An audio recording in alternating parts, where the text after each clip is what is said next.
Welcome to Top Shelf Men. I'm Reese. Today we're going to be discussing as to why women are clueless as to their own sexual market value. Now, we all know that women tend to be very unforgiving when they judge men's looks, income, and success while being selectively blind to their own sexual market value. Now, we all know that women universally tend to look for a Chad that has a six-figure income, who is at least 6 feet tall, and has a six-pack of abs. Now, naturally in nature, these signal traits to women that the guy has desirable genes, that he has good intellect, and he's resourceful, so he'll be able to provide when having offspring. Unfortunately for women, we do live in a gynocentric social order, which is also, it could be called the blue pill for women.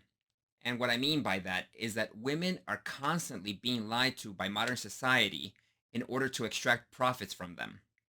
And you can hear such things that society's lies tell women constantly, which make them confused as to what they deserve and really what their own sexual market value is. And you'll hear these slogans like healthy at any size, your youth is evergreen, and you don't need no man. Making your own family isn't fulfilling, but a career in a cubicle is. Now, women subconsciously live out these slogans, oblivious as to how living this way plummets their own sexual market value. Now, we all know that healthy at any size is BS. The average American woman is overweight, and this drops their sexual market value significantly. Also, Western culture tells us and tells women to be offended when being told to lose weight, while having no problem ridiculing or berating overweight men. These women are so entitled that while being overweight, they also believe that they're entitled to fit, attractive men. You can see this entitlement in social media and particularly in dating profiles, where fat women will describe themselves as curvy, thick, or full figured. And, but like, they simply won't just describe themselves as fat or overweight, because I guess those words don't feel good. Now, the culture supports the psychosis by depicting obese women on covers of magazines while trying to make them seem healthy and attractive. Now, mind you, this is with photoshopping, lighting, and hundreds of pictures, and this is as good as they manage to make these women look, which is still atrocious, by the way. Now, on the other hand, you'll never see fat or obese men featured on any magazine as being attractive or handsome or, oh, this is the ideal body. Most Western women are oblivious to their fatness, making them undateable for any self respecting man. I mean, if you want to go for low hanging fruit, go right ahead. But the reality is that you're attracted to that mostly because it's easy and it's available. The next lie that women are regularly blue pilled on is that their youth is evergreen. Now, statistically, women hit the prime of their sexual market value in their early to mid 20s. This would normally be the age for women to leverage their fertility and their beauty for a man with resources or someone they see as with great potential to take care of them with the goal of starting a family and obviously procreating the species. That's why we've been around so long. And we are the apex predator on planet Earth, right? Now, instead of settling down, feminism teaches women to go out and experience life for all it's worth. So go out and get banged by every Chad. Go maximize your party years. Because your youth is evergreen and that high value man will still be there and want you when you're well past 30. And the consequences from these life choices for women are twofold. Now, we have to go back to the alpha fucks and beta sides of the equation to talk about these consequences. From all the guys she banged in her party years, she's now an alpha widow. As a recap, an alpha widow is a woman who got pumped and dumped by what she saw in her eyes as a high value alpha. Now, he rocked her world, but he didn't stick around for whatever reason. Now that these women are in their 30s, they can still get the occasional hot guy to bang them.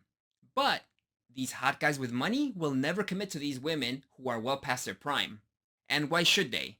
They know they can do better. They know they can get younger, hotter, tighter, but these women in their 30s keep being available to them, so why not? And these women go through a series of just getting constantly pumped and dumped by these attractive men, which they realize they just cannot get the same quality men to want to commit to them as they could in their younger years, in their 20s. So these women will either end up alone or they will settle for a beta provider when the baby rabies kick in.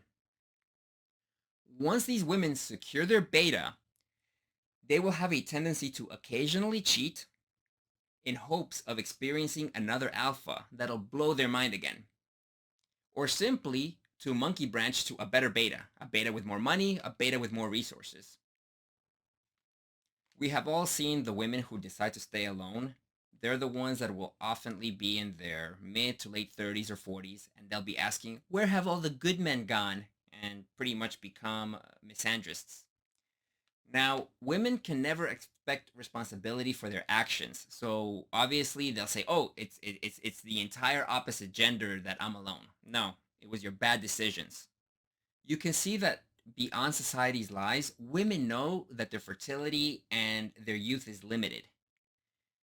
So when they reach that certain age, when they want to start having kids, you'll see them change their online profiles to no hookups, or another one that's popular is, oh, serious relationships only.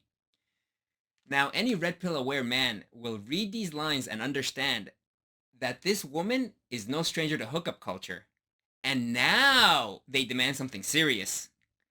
These women are broken and you can never date them seriously. If these women manage to keep their weight in check and maintain their femininity, then they had their pick of men for over a decade. But it's now that they find themselves getting banged by hot guys who refuse to commit to them. So they're ready to be serious and ready to settle down. So these women made bad choices for over a decade. And now they expect a wealthy, handsome, tall Captain Save-A-Ho to come and rescue them from their shit choices. Yeah, give me a break. And the final slogan women love to repeat over and over again is, I don't need no man. I need a man like a fish needs a bicycle. And this is because, particularly in today's society, women are taught to think that all men are scum, don't expect men to stick around, and you cannot depend on no man. And you have to be a modern woman. And to be a modern woman, you have to make your own money. You have to have your own career. Because as a woman, you are oppressed, so you have to be better than any male counterpart to succeed. This mentality puts women in a hilarious dilemma where they destroy their own sexual market value in the eyes of the men they would want. But on the other hand, they increase their sexual market value towards the beta males they find repulsive. So a high-powered career path takes maybe a decade to succeed in. You got to put in the hours, you got to climb up the corporate ladder. So they spend their prime sexual market value years in an office or a cubicle. Okay. Maybe they travel a bit. They hit a couple of 20 countries. Now, once their beauty and their fertility are on the decline, they say, well, it's time to cash out. I want to have a baby. But now they make a good chunk of money and they will tend to out earn the average frustrated chumps. And basically, the men that they find attractive will have to make more money than them. But those men that make more money than them, they're not interested in women that have already hit the wall, that are boss girls. They want younger women that aren't bossy.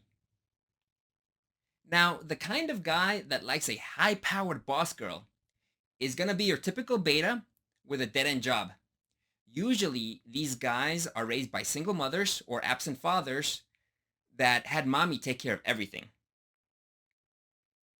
Now, this kind of guy will look for a woman to take charge. Something like a new mommy that he can have sex with and take orders from. This stems from the lie that men are attracted to powerful women. They're not. Men are attracted to feminine women.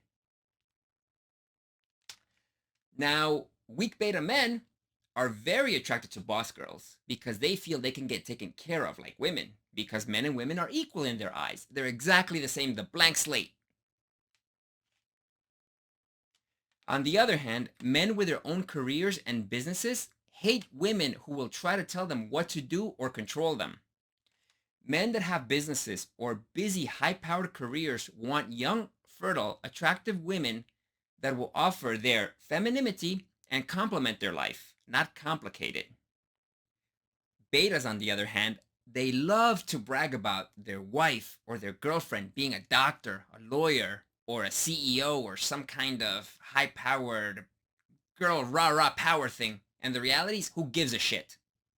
Now, career women become the men they wanted to marry, so now they have to settle for a faithful beta who would also happily marry their own mothers, or they have to be alone.